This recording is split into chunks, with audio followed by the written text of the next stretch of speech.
દર વખતે હોળી વખતે મારા મહારાષ્ટ્રીયન પડોશી હોળી પર બનતી મહારાષ્ટ્રીયન વાનગીની થાળી ટેસ્ટ કરવા માટે આપી જાય. એકદમ ટેસ્ટી વાનગીઓમાં બનતી મહારાષ્ટ્રીયન પૂરણપોળી, ચટપટી આમટી, સ્પેશિયલ બટેકાની સબ્જી અને ઘી ઉમેરેલા વરણ ભાત અને સાથે ક્રિસ્પી ડુંગળીના પકોડા, તળેલા પાપડ અને મમરી. તો આ હોળીમાં ઓથેન્ટિક રીતે બનતી મહારાષ્ટ્રીયન ચટપટી થાળી બનાવીએ.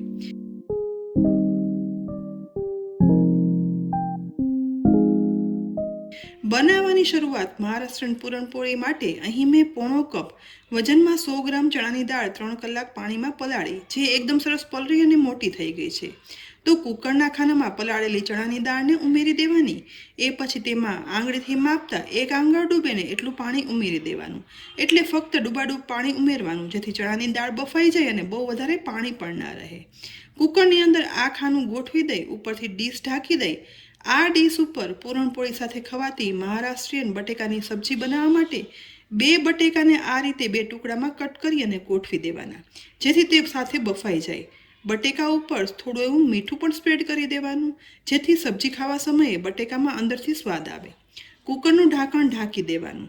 હવે સાથે જ અહીં મેં અડધો કપ તુવેર દાળ અને અડધો કપ ચોખા, જે આપણે રેગ્યુલર યુઝ કરતા હોય ને, તે બંને 1-1 કલાક માટે પલાળી અને રાખી દીધા હતા, જે સરસ પલળી ગયા છે. કુકરના ખાનામાં પલાળેલી તુવેરની દાળ ઉમેરી દઈશું. ઉપરથી 1 કપ પાણી ઉમેરવાનું. આ દાળમાંથી આપણે મહારાષ્ટ્રીયન વરણ બનાવશું. સાથે તેમાં 1/8 ટીસ્પૂન હળદર પાવડર અને અડધી ટીસ્પૂન મીઠું ઉમેરી મિક્સ કરી દેવાનું. એ જ રીતે પલાળેલા ભાત છે ને, તે પણ બીજા ખાનામાં ઉમેરી દઈ સાથે અડધો કપ ભાત સામે અડધો કપ પાણી ઉમેરશું, જેથી ભાત બરાબર છૂટા પણ થાય અને બફાઈ જાય. હવે આ ભાતમાં ઉપરથી સહેજ સ્વાદ પ્રમાણે મીઠું ઉમેરવાનું. બીજું કુકર લઈ તળિયે પાણી ઉમેરી સ્ટેન્ડ રાખી સૌથી પહેલાં દાળનું ખાનું ગોઠવી દઈશું અને ઉપર ભાતનું ખાનું ગોઠવી દેવાનું અને ડીશ પણ ઢાંકી દેવાની. કુકરનું ઢાંકણ ઢાંકી દઈશું. હવે ગેસ ચાલુ કરી પહેલાં પૂરણપોળી માટેનું કુકર છે ને, તે ગોઠવી દઈ મીડિયમ ફ્લેમ પર 5 સીટી કરવાની અને બીજા ગેસ પર દાળ ભાતનું કુકર ગોઠવી દઈ મીડિયમ ફ્લેમ પર 4 સીટી કરી લેવાની છે. આ થાય ને એ દરમિયાન બીજી તૈયારીમાં આપણે પૂરણપોળી માટેનો લોટ બાંધી લઈએ. પોણો કપ જેટલો ઘઉંનો રોટલી માટેનો લોટ લેવાનો. તેમાં 1/8 કપ જેટલો મેંદાનો લોટ ઉમેરશું. સાથે 1/8 ટીસ્પૂન હળદર પાવડર અને 1/8 ટીસ્પૂન જેટલું મીઠું ઉમેરી 1 થી 1.5 ટીસ્પૂન તેલ ઉમેરવાનું. બધું એકદમ સરસ રીતે મિક્સ કરી લેવાનું, જેથી મસાલા તેલ લોટમાં ભળી જાય. એ પછી જોઈએ એ પ્રમાણે પાણી ઉમેરતા જઈ રોટલી જેવો સોફ્ટ આ પૂરણપોળી માટેનો લોટ બાંધવાનો છે. અને પૂરણપોળી માટે હંમેશા યાદ રાખી લોટ બહુ કઠણ નહીં, પણ રોટલી જેવો સોફ્ટ જ બાંધવાનો છે.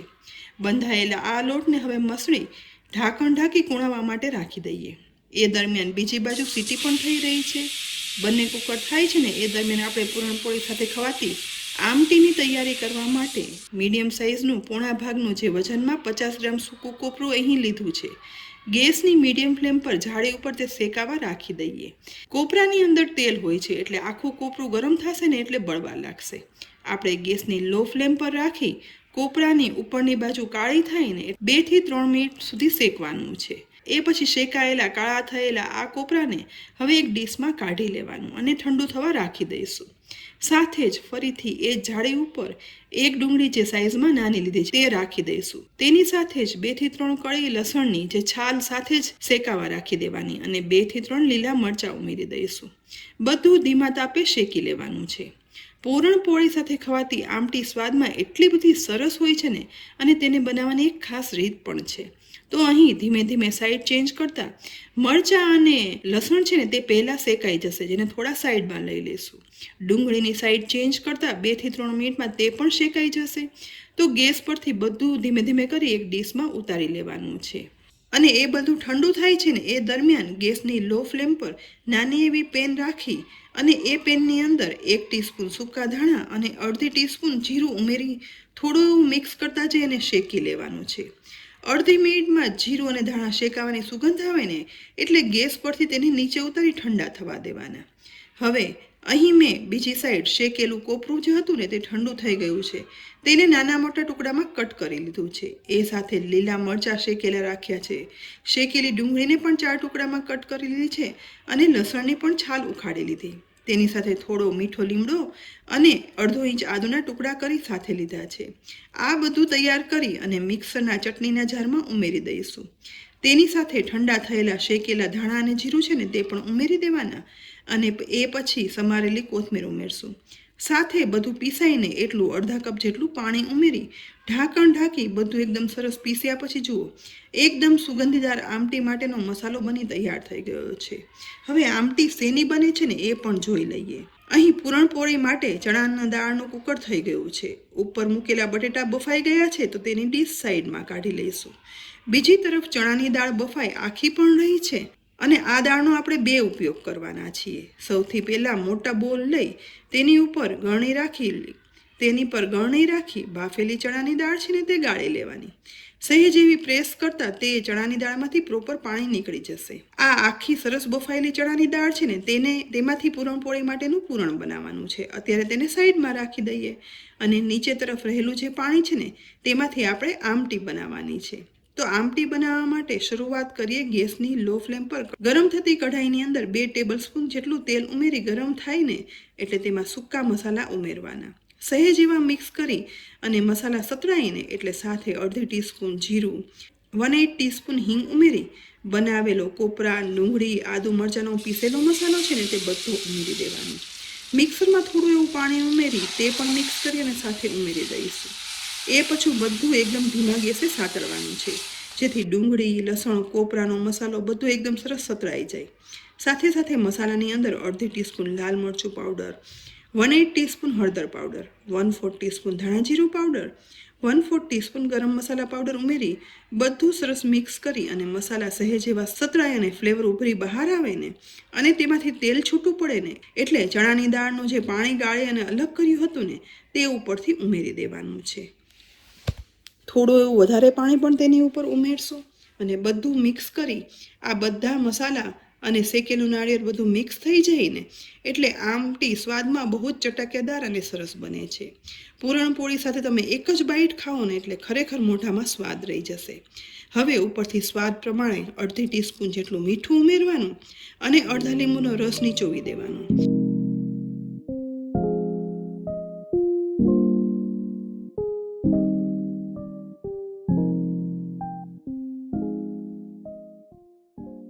અને સરસ બધું ઉકાળતા 2 મિનિટ ઉકળશે ને એટલે સુગંધીદાર સ્વાદિષ્ટ આમટી બની અને તૈયાર થશે. કોથમીર વડે ગાર્નિશ કરી અને તેને ઉતારી લેવાની. બીજી તરફ કુકર થઈ ગયું છે તો વરણ ભાત પણ બનાવી લઈએ. ઉપરની તરફ જે દાળ છે ને તે સરસ બફાઈ ગઈ અને આખી પણ રહી છે અને વરણ ભાતની દાળ આવી ઘાટી જ રાખવાની. ભાત બફાઈ ગયા છે જેનો પીરસવા સમયે ઉપયોગ કરશું.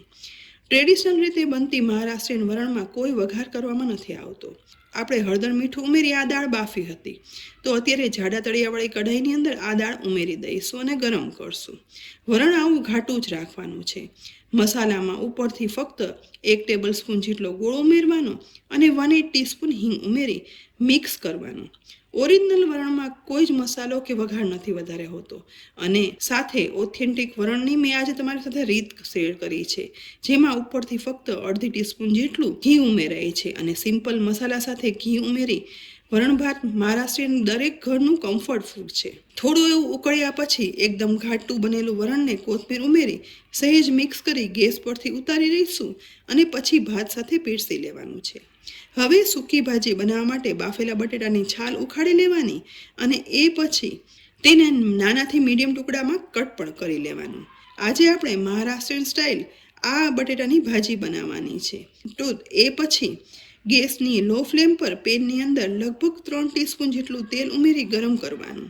ગરમ થતાં તેલમાં સાથે સાથે મસાલામાં અડધી ટીસ્પૂન જીરું, સમારેલી ડુંગળી, આદુ, મરચાં અને મીઠા લીમડાના પાન બધું ઉમેરી દઈશું. મિક્સ કરી અને ડુંગળી સહેજ એવી ટ્રાન્સપરન્ટ થાય ને તેવી સાતળવાની છે. લગભગ 1.5 મિનિટમાં ડુંગળી ટ્રાન્સપરન્ટ થઈ ગઈ છે. તેને ગોલ્ડન બ્રાઉન કરવાની જરૂર નથી. આ સમયે તેની અંદર 1/4 ટીસ્પૂન હળદર પાવડર અને સ્વાદ પ્રમાણે મીઠું ઉમેરી સાથે 1/4 ટીસ્પૂન લાલ મરચું પાવડર ઉમેરશું અને ધાણા જીરું પાવડર ઉમેરી બધું સહેજ મિક્સ કરી લેવાનું. મસાલા સતળાઈ જાય ને એટલે સમારેલા બાફેલા બટેટાના ટુકડા છે ને તે ઉમેરી અને પ્રેસ કરતા જઈ અને મિક્સ કરવાનું. બહુ ઓછા મસાલા સાથે બનતી આ બટેટાની ભાજી છે ને તે પૂરણપોળી સાથે મહારાષ્ટ્રીયન થાળીમાં હોળીના દિવસે તો બને જ છે. ઉપરથી લીલા નાળિયેરનું ખમણ ઉમેરવામાં આવે છે. અહીં મારી પાસે આજે લીલું નાળિયેર નહોતું ને એટલે મેં સૂકા નાળિયેરનું ખમણ 1.5 ટીસ્પૂન જેટલું ઉમેર્યું છે, જેનો એક અલગ જ સ્વાદ બને છે. સાથે જ 1/2 ટીસ્પૂન જેટલો લીંબુનો રસ ઉમેરશું અને સમારેલી કોથમીર ઉમેરી બધું મેશ કરતા જઈ અને પ્રેસ કરતા અહીં જુઓ એકદમ ઓરિજિનલ મહારાષ્ટ્રીયન સ્ટાઇલ બટેકાની ભાજી બની તૈયાર થઈ ગઈ છે.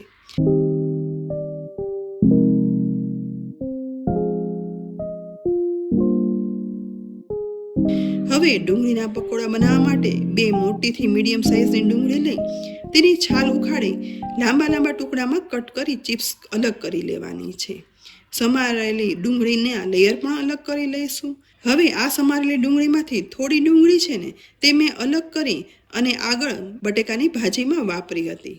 બાકીની વધેલી ડુંગળી છે ને તેને એક ઊંડા બોલમાં ઉમેરી દઈશ અને તેમાં ઉપરથી મસાલામાં 1/2 ટીસ્પૂન મીઠું, 1/2 ટીસ્પૂન લીંબુનો રસ ઉમેરી મિક્સ કરી અને લગભગ 10 થી 15 મિનિટ રહેવા દઈશ.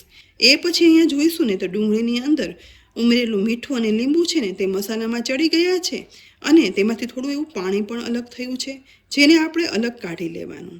હવે આ ડુંગળીની અંદર લીંબુ મીઠું તો ઉમેર્યા હતા, તો બાકીના મસાલાની અંદર અહીં ઉમેરશું 1/2 ટીસ્પૂન લાલ મરચું પાવડર, 1/8 ટીસ્પૂન હળદર પાવડર, 1/4 ટીસ્પૂન હિંગ, 1/2 ટીસ્પૂન અજમો હાથમાં લઈ સહેજ મસળી અને ઉમેરશું, જેથી તેનો સ્વાદ ઉભરી અને બહાર આવે.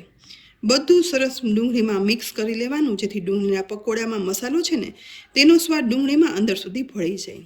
મિક્સ કરતાં હવે ઉપરથી 1/2 કપ બેસન પણ ઉમેરી દઈશું અને સાથે ઉમેરશું 1 ટેબલસ્પૂન ચોખાનો લોટ, જેથી આ પકોડા છે ને તે એકદમ ક્રિસ્પી બને. સાથે 1/8 ટીસ્પૂનથી પણ ઓછો સહેજ એવો બેકિંગ સોડા ઉમેરી દઈશું, જેથી ભજીયા છે ને તે ક્રિસ્પી બને.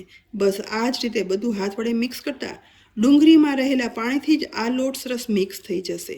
જો અહીં જરૂર લાગે ને તો સહેજ એવું ઉપરથી પાણી ઉમેરવાનું અને એ પછી લોટ બંધાઈ જાય ને તો મને થોડો એવો બેસન ઓછો લાગતા મેં 1 ટેબલસ્પૂન જેટલો બેસન ઉપરથી ઉમેર્યો છે. બધું મિક્સ કરતાં આ ડુંગળીના લેયર પણ અલગ થયા છે અને બેસન સરસ ચીપકી જઈ અને એકદમ સરસ પકોડા પાડી શકાય ને તેવું મિશ્રણ તૈયાર થઈ ગયું છે. ઉપરથી થોડી એવી સમારેલી કોથમીર પણ ઉમેરી દઈશું અને પકોડા તળવા માટે તેલ પણ ગરમ થયું છે. પરંતુ આ પકોડા તળીએ ને એ પહેલાં ગરમ તેલમાં ચોખાના પાપડ તળી લઈએ.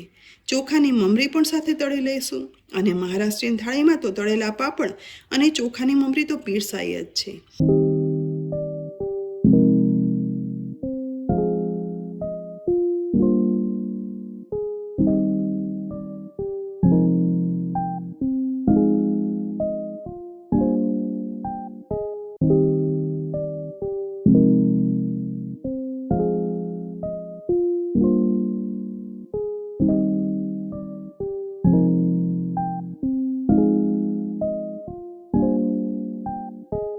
એ પછી ગરમ તેલની અંદર ગેસની ફ્લેમ લો રાખી બનાવેલા ડુંગળીના પકોડાના બેટરમાંથી થોડું થોડું બેટર હાથમાં લેતા જઈ આ રીતે ગરમ તેલની અંદર પાડી લેવાનું છે.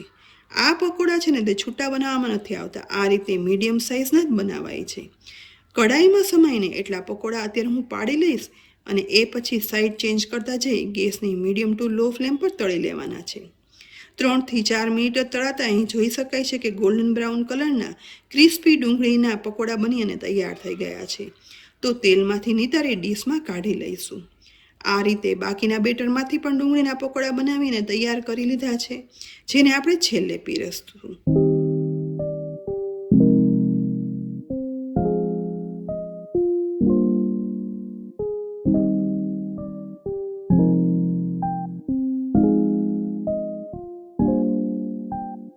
સૌથી છેલ્લે હવે પૂરણપોળી બનાવવા માટે મિક્સરના જારની અંદર આપણે ચાળેલી બાફેલી ચણાની દાળ હતી ને તે બધી ઉમેરી દેવાની. મહારાષ્ટ્રમાં બનતી પૂરણપોળી છે ને તે ગોળમાંથી બનાવાય છે, તો 1/4 કપ દાળ લીધી હતી ને તેની સામે 1/3 કપ જેટલો ગોળ ઉમેરી દેવાનો, જે પરફેક્ટ માપ છે. તેની સાથે જ મેં થોડું એવું પીસાઈને એટલું પાણી ઉમેર્યું છે. પીસ્યા પછી એકદમ લમ્સ વગરનું બેટર બની અને તૈયાર થઈ જશે, જેથી આપણી પૂરણ છે ને તે એકદમ સોફ્ટ સરસ બનશે. બસ આ મિશ્રણને હવે એક પેનમાં કાઢી લેવાનું, જેથી આપણે પૂરણ બનાવી શકીએ. બધું મિશ્રણ પેનમાં કાઢ્યા પછી ગેસ પર આ પેન રાખી દઈ અને સાથે સાથે તેમાં 1 ટીસ્પૂન ઘી ઉમેરશું. જેથી પૂરણપોળીનું મિશ્રણ છે ને તે એકદમ સોફ્ટ લીસું થાય. સાથે 2 એલચીનો પાવડર ઉમેરી દેવાનો, જેથી સુગંધ પણ સરસ આવે. હવે આ પૂરણને મિક્સ કરતા જઈ અને બધું પાણી શોષાઈ જાય ને એટલું ઘાટું કરવાનું છે. લગભગ 4 થી 5 મિનિટ મિક્સ કરતા બધું પાણી બળી એકદમ મિશ્રણ ઘાટું સરસ તૈયાર થઈ ગયું છે. જ્યારે પરફેક્ટ મિશ્રણ બનશે ને ત્યારે તે પેન છોડવા લાગશે અને લોટના લુવા જેવું બંધાઈ અને તૈયાર થઈ જશે. ઉપરનું લેયર છે ને તે એકદમ સ્મૂથ સરફેસવાળું બનશે. તેના પરથી ખ્યાલ આવશે કે આપણું પૂરણ છે ને તે પરફેક્ટ બની અને તૈયાર થઈ ગયું છે. તો બનેલા પૂરણને એક ડીશમાં કાઢી થોડું એવું ફેલાવી 8 થી 10 મિનિટ થોડું એવું ઠંડુ થાય અને થોડું ગરમ રહે ને ત્યારે જ હાથમાં થોડું થોડું લઈ અને લુવા વાળી તૈયાર કરી લેવાના. પૂરણપોળી જેવડી બનાવી હોય ને તે પ્રમાણે લુવા વાળવાના. આ રીતે વાળતા આટલા મિશ્રણમાંથી ટોટલ 7 પૂરણપોળી બની તૈયાર થાય ને તેટલા લુવા વળ્યા છે. એ જ રીતે બાંધેલો લોટ છે ને તે પણ માપ પ્રમાણે જ હતો ને તો તેના પણ લુવા વાળતા તે 7 બની અને તૈયાર થયા છે. એટલે કે આટલા લોટના અને ચણાની દાળના માપ પ્રમાણે 7 પૂરણપોળી બની અને તૈયાર થશે. હવે બનાવવાની શરૂઆત પહેલાં રોટલીના લોટનો લુવો લઈ હાથમાં લઈ લઈશું. ધીમે ધીમે 2 હાથના અંગૂઠાની મદદથી અને 4 આંગળી પાછળ રાખી આ રીતે લુવાને એકદમ સરસ ફેલાવી લેવાનો. કિનારી થોડીક પતલી વધારે રાખવાની. આ રીતે લુવાને પોળો કરી થોડો એવો મોટો થાય ને એ પછી બનાવેલી ચણાની દાળનો પૂરણનો લુવો હતો ને તે લઈ વચ્ચે આ રીતે ગોઠવી દેવાનું અને એ પછી લોટની બધી સાઈડ આ રીતે ખેંચતા જઈ ઉપરની તરફ લઈ અને ઉમેરેલા ચણાના દાળના પૂરણને પેક કરી લેવાનું છે. બસ સરસ પેક થઈ જાય ને એ પછી આ લુવાને સહેજ જ એવો પાટલી પર રાખી અને પ્રેસ કરી દેવાનું, જેથી પૂરણ છે ને તે આખા લુવાની અંદર સરસ એક સરખું ફેલાઈ જાય. બસ આ બનેલા ફ્લેટ લુવાને હવે કોરા લોટમાં બંને સાઈડ બોળી કવર કરી લેવાનું અને એ પછી પાટલી ઉપર લઈ પૂરણપોળી વળવાની શરૂઆત કરવાની. પૂરણપોળી છે ને તે બંને સાઈડ વણતા જવાની, જેથી પૂરણ બધી સાઈડ સરખું ફેલાઈ જાય. મહારાષ્ટ્રીયન પૂરણપોળી છે ને તે એકદમ રોટલી જેવી પતલી બનાવવામાં આવે છે. ધીરે ધીરે પ્રેસ કરતા હળવે હાથે વણતા પૂરણ બહાર નીકળ્યા વગર નોર્મલ રોટલી જેવી કરીએ ને એવી જ અહીંયા મહારાષ્ટ્રીયન પૂરણપોળી વણાઈ અને તૈયાર થઈ ગઈ છે. તેને આપણે તવા પર ઉમેરી શેકવાની શરૂઆત કરશું. એક સાઈડ સહેજ એવી શેકાઈ જાય ને એટલે તેની સાઈડ ચેન્જ કરી દઈશું અને ઉપરથી ચોખ્ખું ઘી ઉમેરી દેવાનું. ચોખ્ખા ઘી વગર તો પૂરણપોળી હંમેશા અધૂરી કહેવાય. ઘી ઉમેર્યા પછી સાઈડ ચેન્જ કરતાં પૂરણપોળી છે ને તે એકદમ દડાની જેમ ફૂલી 2 પળવાળી બની અને તૈયાર થશે. અને આ જ ખાસિયત છે મહારાષ્ટ્રીયન પૂરણપોળીની.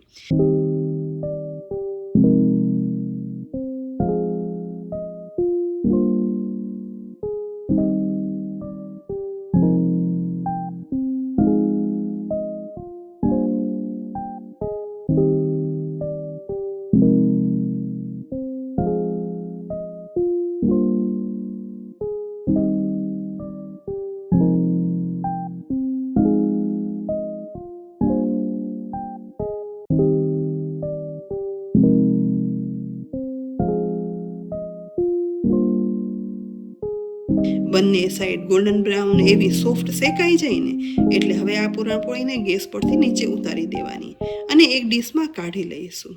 ગરમા ગરમ આ સ્વાદિષ્ટ પૂરણપોળી ખરેખર મહારાષ્ટ્રીયન રીતથી બનાવવા જેવી છે.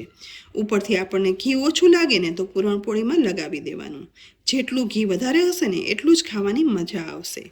હવે હોળીના આ તહેવાર ઉપર આ મહારાષ્ટ્રીયન થાળી પીરસવા માટે સૌથી પહેલાં આપણે પીરસશું એકદમ ચટપટો તીખું આમટી, જેના વગર પૂરણપોળી અધૂરી છે. તેની સાથે સાથે જ સ્વાદિષ્ટ મહારાષ્ટ્રીયન સ્ટાઇલથી બનેલી બટેટાની સબ્જી પીરસી દઈએ. એ પછી એકદમ ક્રિસ્પી ડુંગળીના ચટપટા પકોડા પણ પીરસી લેવાના. સાથે તળેલા ચોખાના પાપડ અને ચોખાની મમરી પણ પીરસી લઈશું. એ પણ આ થાળીની એક ખાસ ખાસિયત છે. એ પછી પૂરણપોળી મહારાષ્ટ્ર રીતે 4 વાર ફોલ્ડ કરી અને હંમેશા પીરસાય છે. તો અહીં મેં આમટી સાથે એમ જ પીરસી છે અને આ આમટી સાથે જ ખવાય છે. સૌથી છેલ્લે ભાત પણ પીરસી લઈએ અને આ ભાત જેના વગર અધૂરા છે ને તે વરણ આ ભાતની ઉપર જ આમ ગરમા ગરમ ઉમેરી દેવાનો. બહુ જ ઓછા મસાલા સાથે બનતો આ વરણમાં સાથે ઉમેરવામાં આવે છે ગરમા ગરમ ઘી. ઘી સાથે વરણ ભાત ખાવાની એક અનોખી જ મજા છે. તો ફ્રેન્ડ્સ, આજે તમારી સાથે મહારાષ્ટ્રીયન સ્ટાઇલ હોળીમાં બનાવવામાં આવતી ઓથેન્ટિક રેસિપી મેં તમારી સાથે શેર કરી છે. આ દરેક વાનગી અનોખા સ્વાદ સાથે ખરેખર ખાવાની મજા આવે છે. તો દર વખત કરતાં થોડું જુદું આ હોળી પર આ મહારાષ્ટ્રીયન થાળીના દરેક વાનગી બનાવી તેનો સ્વાદ ચોક્કસથી લેજો. ઘરમાં બધાને ભાવશે. અને આ મહારાષ્ટ્રીયન થાળીની દરેક વાનગી તમને કેવી લાગી એ પણ કોમેન્ટ બોક્સમાં લખી અને જણાવજો. સાથે જ આ થાળી તમને ઉપયોગી લાગી હોય ને તો આ વિડીયોને લાઇક કરી અને શેર કરજો. અને સાથે જ અમારી યુટ્યુબ ચેનલ સબસ્ક્રાઈબ કરી અમારા ફેસબુક પેજને પણ લાઇક કરી અને ફોલો કરી લેજો, જેથી આવી અનેક ઉપયોગી રેસીપીના અપડેટ્સ તમને તુરંત જ મળે. આવતીકાલે ફરી મળશું એક નવી રેસીપી સાથે. ત્યાં સુધી આવજો.